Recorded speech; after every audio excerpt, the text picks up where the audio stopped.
আজকে আসছে আমাদের লক্ষ্মীপুর জেলা বয়নগঞ্জ, আমাদের এই বয়নগঞ্জ ইউনিয়নের জমজম চাইনিজ রেস্টুরেন্টে।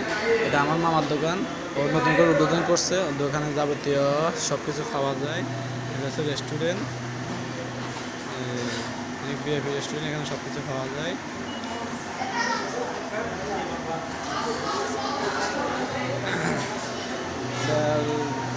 বাইরেও আছে ওয়াশরুম, সব কিছু আইনবোর্ডের সব কিছু আছে, বিএপি সিট আছে।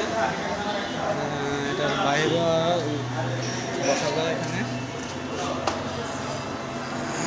আছে বাইরে ছাদের উপরে।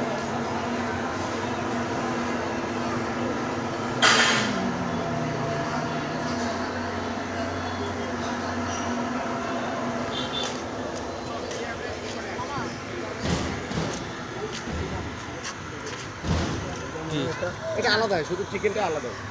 এখন আর হাসান ভাই, এখানে ভাই একটু বসুন। ওগুলো খায় এরা খালি বিরিয়ানি খেতে, মানে এদের কাছে আসে বিরিয়ানি। তো ভিডিওতে আমি উঠে গেছি তোমার ভিডিওতে, বুঝছা? একটা অর্ডার দেশ শুধু ইয়ে দিচ্ছে, শুন এক্সট্রা রাইস,